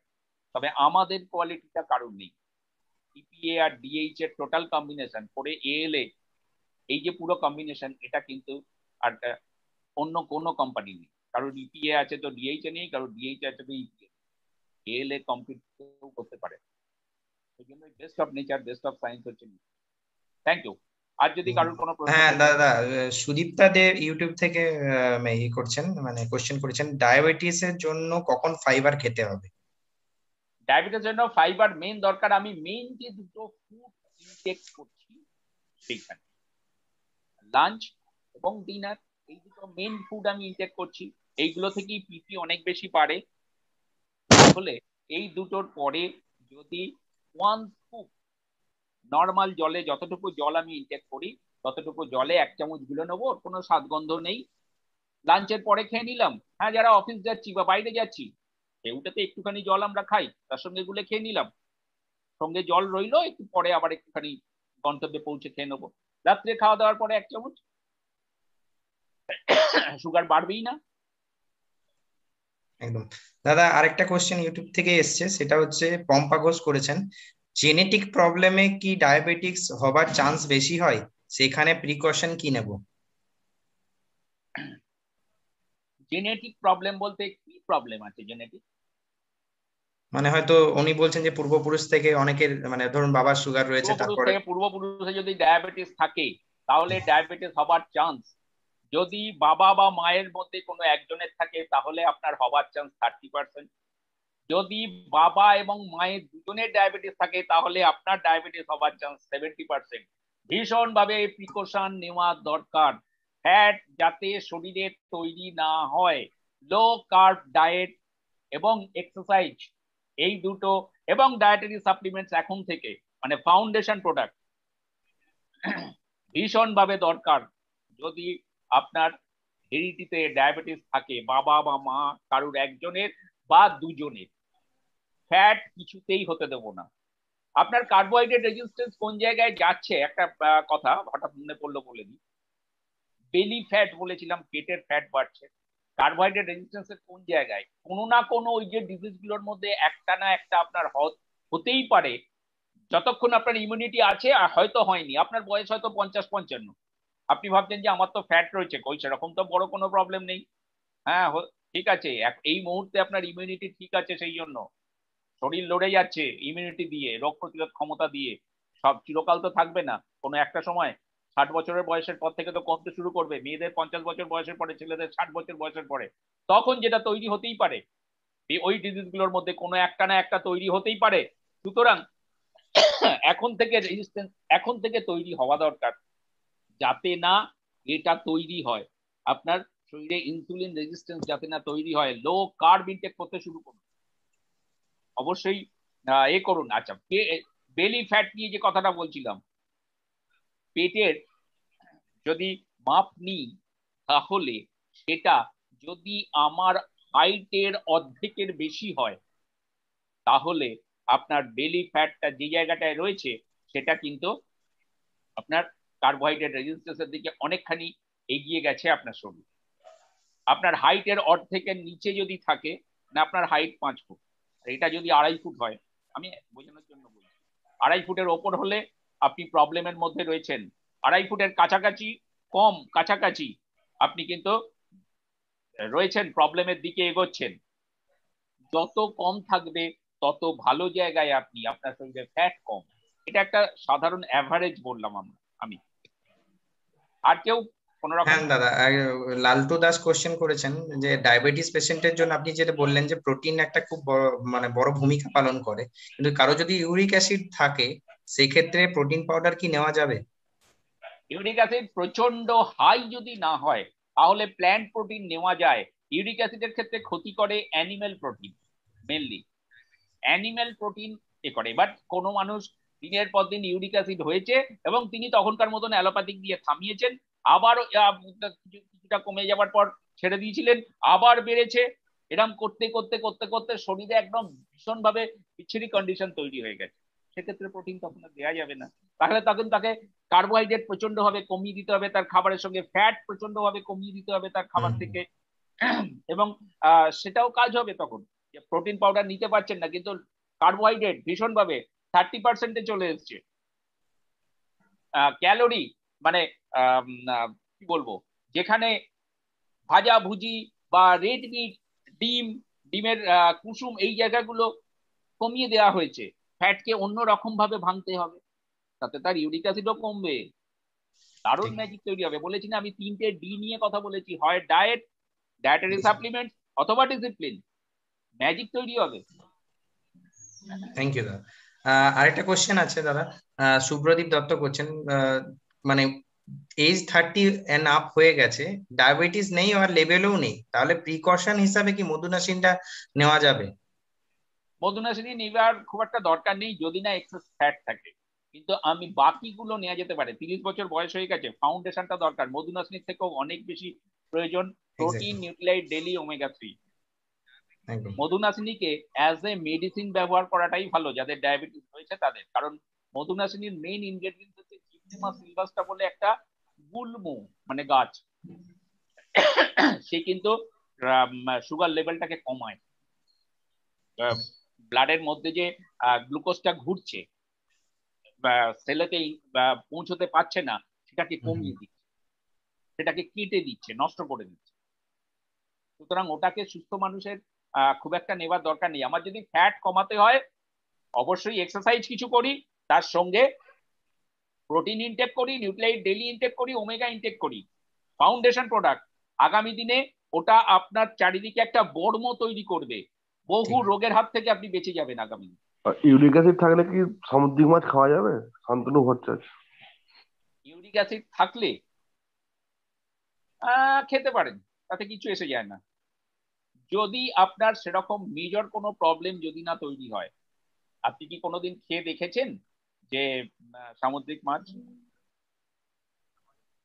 আমি খেতে পারেন সামুদ্রিক মাছ। সামুদ্রিক মাছটা ভালো, বেশি পছন্দ করি, কিন্তু অনেকে বলে সামুদ্রিক মাছ খেলে নাকি ইউরিক না অ্যাসিডটা না বাড়ে। না না না, সেরকম কোনো ব্যাপার নেই, বরং সামুদ্রিক মাছে ওমেগা 3 হ্যাঁ, কিছুটা হলেও বেশি থাকে, ইপিএ আচ্ছা, ডিএইচএ কিছুটা হলেও বেশি থাকে, বরং সেটা আহ মানে ক্ষতির থেকে লাভ আপনার বেশি করবে। এ আচ্ছা, দেখতেই পারেন আপনি। Thank you. দাদা অভিনব বিশ্বাস কোশ্চেন করেছেন, ভিটামিন ডি কি সবাই খেতে পারে? হাই প্রেসার বা সুগার থাকলে কি কোনো অসুবিধা হবে? কোনো অসুবিধা নেই, বরং খাওয়া দরকার। এক্স্যাক্টলি। প্রেশার এবং সুগারের সঙ্গে পাশাপাশি যেটা প্রচন্ড ভাবে থাকে ডায়াবেটিক পেশেন্টের এবং এটা হচ্ছে ডিপ্রেশন এবং আরো বহু কিছু Hazard, physical Hazard. Vitamin D সেখানে ম্যাজিকের কাজ করে, ডিপ্রেশনকে কমিয়ে দেয় এবং আরো বিভিন্ন জায়গায় কাজ করে। ডায়াবেটিস থেকে, ওই কার্বোহাইড্রেট রেজিস্ট্যান্স থেকে, ইনসুলিন রেজিস্ট্যান্স থেকে যে জায়গাটা তৈরি হয়ে আছে সেখান থেকে তো বিভিন্ন ডিজিজ তৈরি করে, হাড়ের বিভিন্ন রকম রোগ তৈরি করছে, সুগার লেভেলকেও বাড়াচ্ছে। ডায়াবেটিসকে কন্ট্রোল করার জন্য ভিটামিন ডি ভীষণভাবে প্রয়োজন। প্রত্যেক দিন একটা করে অবশ্যই দরকার ভিটামিন ডি প্রত্যেকটা মানুষের। ওকে স্যার, ডি চক্রবর্তী আরেকটা কোশ্চেন করেছেন, সেটা হচ্ছে ওমেগা 3 সাথে কোনো ডায়াবেটিক মেডিসিনের যেমন গ্লিপটাইন, গ্লিমিরাপ্রাইড এক্সেট্রা কন্ট্রাডিকশন আছে? কোনো রকম নেই। সাপ্লিমেন্টস এর সঙ্গে, যে সাপ্লিমেন্টস গুলোর কথা বললাম, এর সঙ্গে কোন রকম অ্যালোপ্যাথিক, হোমিওপ্যাথিক কোনো মেডিসিনের কোন রকম সম্পর্কও নেই, কোনো শত্রুতাও নেই। অনেকে বলেন যে কোলেস্টেরল, ট্রাইগ্লিসারাইড এর মেডিসিনের সঙ্গে, যারা রক্ত পাতলা করে যেসব মেডিসিন গুলো, সেই সব মেডিসিনের সঙ্গে ওমেগা 3 থাকলে নাক মুখ দিয়ে রক্ত বেরিয়ে আসতে পারে। না, ভুল কথা। মেডিসিনের কাজ করছে, হ্যাঁ, রক্তটাকে পাতলা করছে, একটু হড়হড়ে করছে, রক্তটাকে একটুখানি পাতলা করে রাখে।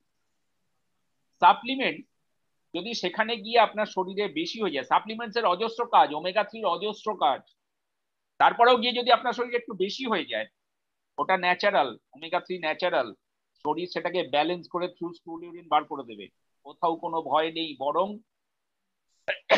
ওমেগা 3 আপনার বহু রকম হেল্প করবে।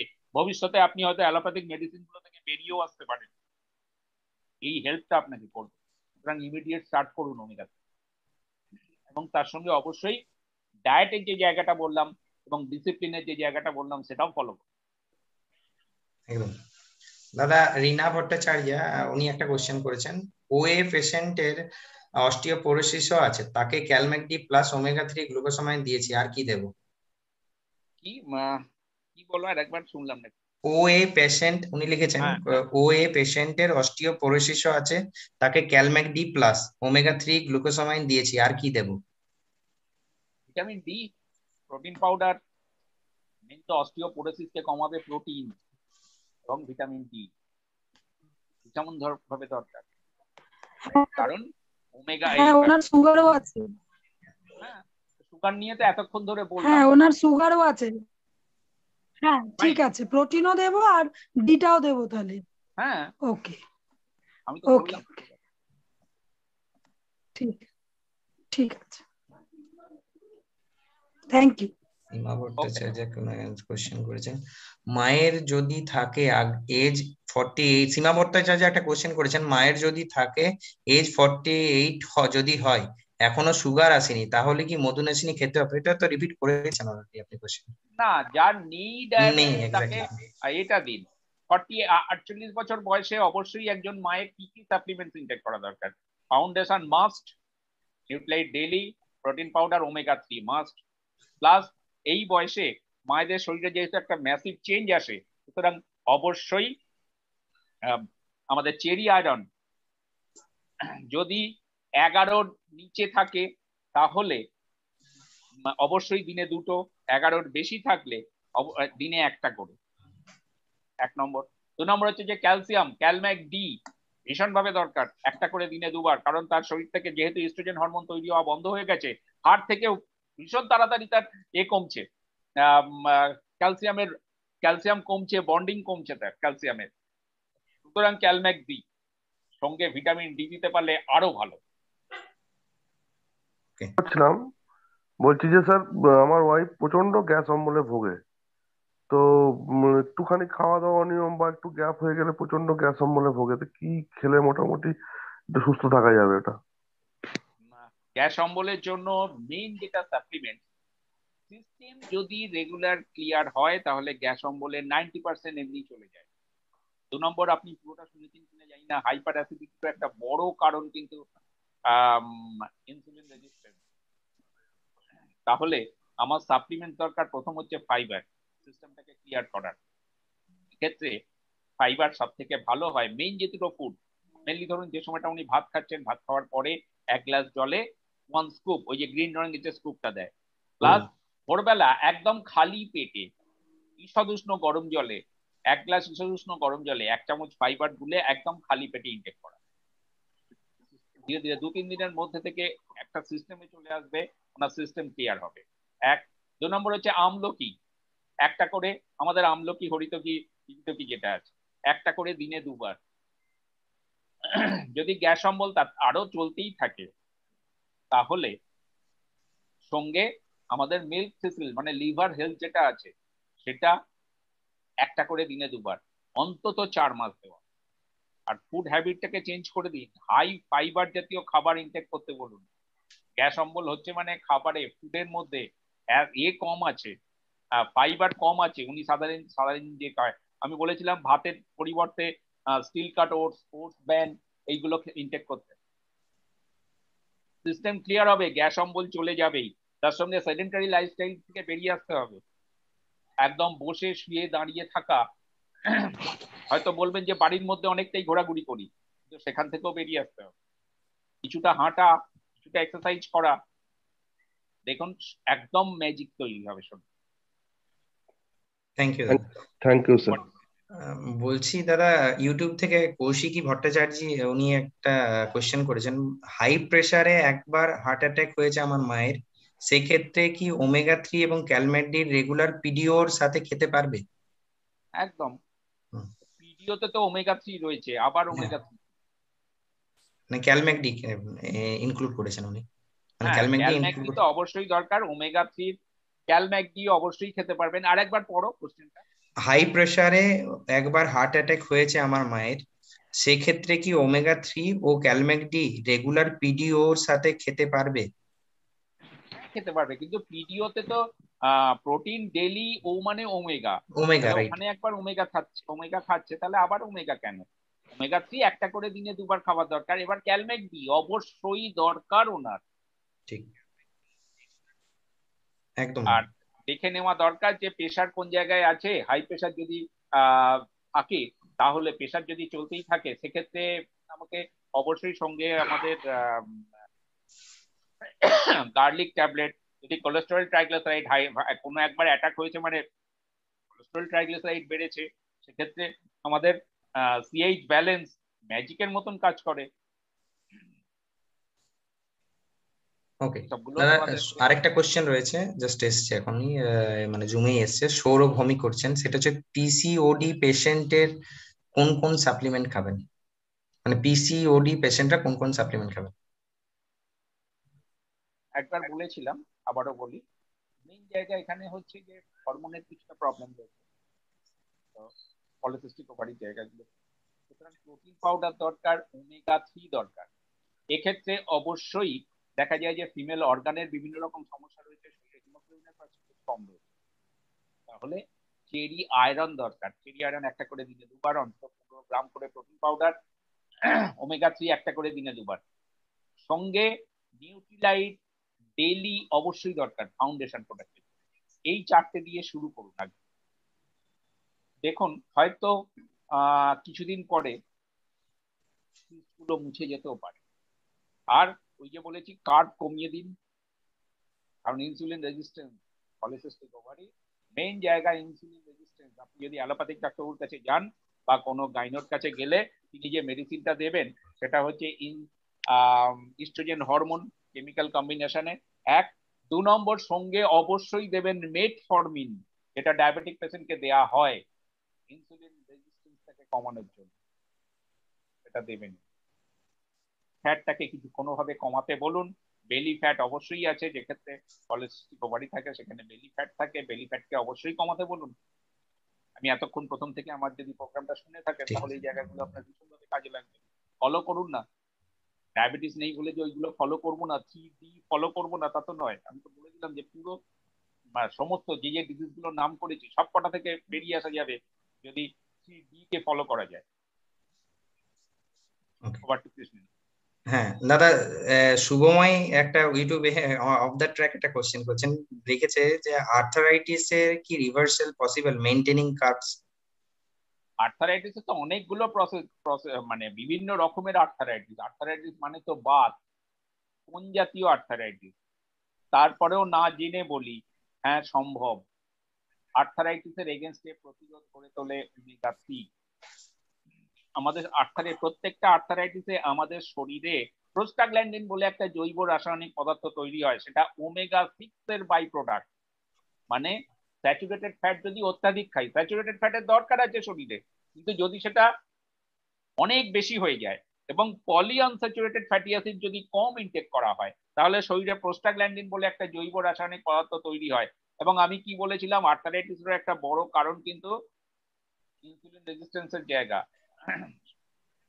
তাহলে ওমেগা 3 দরকার এখানে, অবশ্যই একটা করে দিনে 2 বার। 2 নম্বর জায়গা হচ্ছে আর্থারাইটিসের ক্ষেত্রে ক্যালসিয়াম, কারণ রোগটা হাড়ের, সুস্থ হাড়েতে হাড়ের রোগ আক্রমণ করতে পারে না, তাহলে ক্যালম্যাক ডি একটা করে দিনে 2 বার। এই দুটো মেন দরকার। আমি জেনারেল আর্থারাইটিসের কথা বলছি। এবার বয়স যদি বেশি হয়, মায়েদের ক্ষেত্রে, মেয়েদের ক্ষেত্রে যদি 35 বছর বেশি হয়, অবশ্যই সঙ্গে প্রোটিন পাউডার দরকার। ছেলেদের যদি 50 বছরের বেশি হয়, মানে আর্থারাইটিস হিসেবে অ্যাজ এ মেডিসিন কথাগুলো বলছি। সবাই প্রোটিন তো সবার খাওয়ার দরকার, কিন্তু 50 বছরের বেশি যদি ছেলেদের হয়ে যায়, অবশ্যই আর্থারাইটিসকে সারাতে গেলে প্রোটিন দরকার। প্ল্যান্ট প্রোটিন, অ্যানিম্যাল প্রোটিন হয়তো কম খেতে হবে, কিন্তু প্ল্যান্ট প্রোটিন ভীষণভাবে দরকার। Over to Krishna. হ্যাঁ দাদা, আর একটা কোশ্চেন এসছে, সেটা হচ্ছে নারায়ণ চন্দ্র দেবনাথ করেছেন, can I take soya protein in thyroid? Soya protein অবশ্যই, একদম। প্ল্যান্ট প্রোটিন আমাদের যেটা আছে, নির্দ্বিধায় নিশ্চিন্তে ইনটেক করতে পারেন, আপনার থাইরয়েড বাড়বে না। সবকিছু ওই জায়গাটায়, থাইরয়েডের যে জায়গাটায় যেখানে যেখানে প্রোটিন ইনটেক করতে বারণ করা হয়, সেগুলো মেনলি হচ্ছে অ্যানিম্যাল প্রোটিন।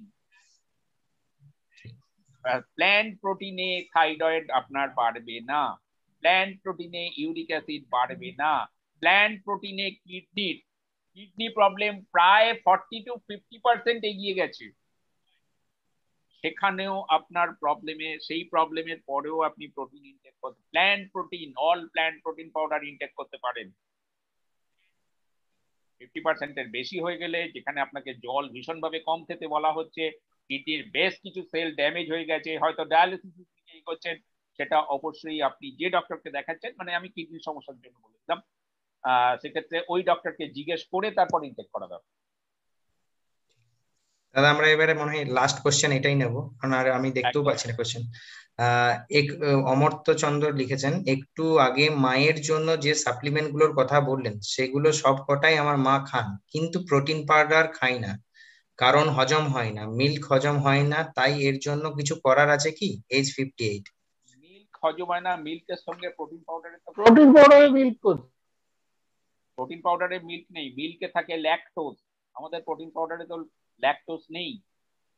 একটা প্রসেস বলে দিই, প্রোটিন পাউডার শুরু করার জন্য অনেক মানুষের হতে পারে। যেমন আমি ওই যে ওটস এর কথা বলছিলাম না আগে, আমি জাস্ট এটা বুঝিয়ে বলার জন্য বলছি। Oats, still cut oats, oats bran, এইগুলো খাবার পরে অনেকের পেটের সমস্যা আসতে পারে, অত্যাধিক গ্যাস অম্বল হতে পারে কয়েকদিনের জন্য, কারণ ওর মধ্যে প্রচুর পরিমাণে প্রোটিন আছে। তো অত ভালো প্রোটিন, অতখানি হাই প্রোটিন শরীর প্রথমে নেয়নি। ঠিক আমাদের প্রোটিন পাউডারও তাই, 10 গ্রামের মধ্যে 8 গ্রাম প্রোটিন, বাকিটা এসেন্সিয়াল অ্যামাইনো অ্যাসিড। এত ভালো কোয়ালিটির ফুড এর আগে আমাদের স্টমাক নেয়নি, সুতরাং সে রিয়াক্ট করছে। তাহলে কি করব? ভাগ করে দিই, 10 গ্রামের জায়গায় 5 গ্রাম 5 গ্রাম করে দুবারে দেবো, একটু বেশি জলে গুললাম শুরু করার জন্য। তারপরেও দেখলাম প্রবলেম হচ্ছে, পরপর 3 দিন বন্ধ রাখবো, একদম দিন ধরে 3 দিন, আবার শুরু করলাম সেম প্রসেসে, দেখলাম আবার 1 দিন 2 দিন ইনটেক করার পরে আবার প্রবলেম, আবার 3 দিন বন্ধ রাখবো। শরীর এই 3 দিনেতে শরীর ওটার সঙ্গে মানিয়ে নেবার চেষ্টা করবে, এটা একটা প্রসেস। যে কোনো ফুড, যে কোনো সাপ্লিমেন্ট যদি শরীর রিয়াক্ট করে, তাহলে সেটাকে অ্যাডজাস্ট করে নেবার শরীরে, এটাই প্রসেস। তাহলে দ্বিতীয়বার 3 দিন বন্ধ রাখলাম, দেখা যাবে যে সেকেন্ড টাইম অবশ্যই শরীর ওটাকে নিয়ে নেবে, তারপরেও প্রবলেম হয়েছে। থার্ড টাইম আমি একটা মাত্র পেশেন্ট পেয়েছিলাম, 6 বারের মাথায় গিয়ে এই প্রোটিন পাউডার নিতে পেরেছিল, এই 3 দিন করতে। প্রথম দিকে তার তো এতে ব্লাড চলে আসে প্রোটিন ইনটেক করতে, কিন্তু ওই প্রসেসে করতে করতে করতে করতে এখন গত প্রায় 4 বছর 5 বছর হয়ে গেছে, প্রতিদিন প্রোটিন পাউডার ইনটেক করছেন। তার গ্লুটোনে ইনটলারেন্স ছিল, মানে রুটি জাতীয় জিনিস তিনি খেতে পারতেন না, রুটির মধ্যে যেগুলো থাকে। আমাদের প্রোটিন পাউডার সেটা থেকেও ফ্রি। তো সুতরাং আমি বললাম ম্যাক্সিমাম 6 বারের মাথায় তার শরীর নিয়েছিল। আপনার মাকে এই প্রসেস ফলো করুন, অবশ্যই নেবে। এবং প্রোটিন দরকার, প্রোটিন ছাড়া চলবে না, খাওয়াতেই হবে, অভ্যেস করাতেই হবে। নিউট্রিলাইটের 1 নম্বর সাপ্লিমেন্ট যদি কিছু বলেন, এবং ফার্স্ট একেতেই আছে যে সাপ্লিমেন্টটা, সেটা হচ্ছে প্রোটিন পাউডার। কারণ আমাদের বেঁচে থাকার জন্য প্রোটিন লাগবেই লাগবে। আমাদের শরীরটাকে যদি ড্রাই করা হয় তাহলে তার যা ওজন, তার 50% হচ্ছে প্রোটিন, নাইট্রোজেন। নাইট্রোজেন ছাড়া বাঁচবো না আমরা। তাহলে প্রোটিন, আজকে যেসব ডিজেনারেটিভ ডিজিজের নামগুলো করছি, আপনি ইনসুলিন রেজিস্ট্যান্সি ধরুন বা অত্যাধিক কার্বোহাইড্রেট ধরুন, সব এর মূলে রয়েছে আপনার ফুডেতে প্রোটিন কম ছিল। সেই জন্য গত 20 বছর 25 বছর ধরে ফুডের মধ্যে প্রোটিন কম, ধীরে ধীরে ধীরে ধীরে আজকে শরীর এই জায়গাটায় চলে এসেছে। প্রোটিন বাড়াতে শুরু করুন, প্ল্যান্ট প্রোটিনের থেকে ভালো কিছু হতে পারে না। নিউট্রিলাইট প্ল্যান্ট প্রোটিনের থেকে সবকিছু ধীরে ধীরে ধীরে ধীরে কন্ট্রোলে আসবে। Thank you Krishnendu. Thank you দাদা। আর স্যার স্যার ওটসের রুটি খেলে কি কোনো প্রবলেম হবে? ওটসের রুটি খাওয়া যেতে পারে? হ্যাঁ, ওটসের রুটি করে খাওয়া যেতে পারে শুধু না খেতে? হ্যাঁ, এর গ্লাইসেমিক ইনডেক্স ভীষণ কম। আচ্ছা, 38 কি 39 হবে আচ্ছা। ওটস আটার গ্লাইসেমিক ইনডেক্স। ওটস লোড ওই রকম, আর ওটস লোড তো বলেই দিয়েছি, ওটসের গ্লাইসেমিক লোড তো। ওটসে কি আটা পাওয়া যায়? একটা কোশ্চেন ছিল, ওটসে কি আটা পাওয়া যায়? হ্যাঁ হ্যাঁ, আপনি অনলাইন অ্যামাজন খুলুন না, ওটস আটা বলে লিখুন, আচ্ছা অজস্র কোম্পানি আপনাকে দেবে বলে প্রস্তুত। কিন্তু দেখে নেবেন, ওই যে বলে দিয়েছি, এতে গুগলে ফেলুন, ফেলে দেখে নিন ওর গ্লাইসেমিক ইনডেক্স, মানে ওই কোম্পানির ওই প্রোডাক্টটা।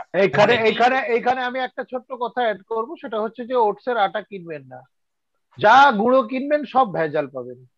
আমি বলবো আপনি স্টিল কাট ওটস আর ওটস ব্র্যান্ড কিনবেন, একদম সমান মাপে দুটোকে মিশিয়ে নেবেন, 1:1 রেশিওতে, দুটোই পাবেন। এই দুটোতে ভেজাল পাবেন না, এই দুটোকে মিশিয়ে এবার আপনি যখন যদি আটা বানিয়ে খান, গুঁড়ো করে নেবেন। আপনি অসুবিধা কি আছে? আপনার বাড়িতে মিক্সি তো থাকবেই, আপনি গুঁড়ো করবেন, আরামসে মিক্সিতে গুঁড়ো হবে, তার জন্য যন্ত্রপাতি লাগবে না বিরাট কিছু। সুতরাং একদম গুঁড়ো কিনবেন না, গুঁড়ো কিনলেই ভেজাল দেবে। থ্যাংক ইউ দাদা। একটা ছোট কোশ্চেন ছিল, একজন ডেঙ্গু হয়েছে, 23-24 বছরের মেয়ে, মানে এমনি আমি ফাউন্ডেশনের কথা বলেছি, আর কি কিছু দেওয়া যাবে? ডেঙ্গি হয়েছে, আমি ডেঙ্গির ক্ষেত্রে ফাউন্ডেশন তো অবশ্যই দরকার, সঙ্গে ডেঙ্গিতে হিমোগ্লোবিনের পার্সেন্টেজ কিছুটা পড়ে, আর সুতরাং আয়রন দিতেই পারেন, ছেলে হোক কি মেয়ে হোক। আর ফাউন্ডেশন তো দিয়েছেনই বলছেন।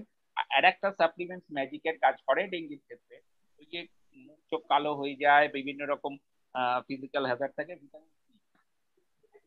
ভিটামিন সি একটা করে দিনে 2বার বা 3বার, যদি অ্যাকিউট স্টেজে থাকে, মানে সবে সেরে উঠেছে, একটা করে দিনে 3বার দিন।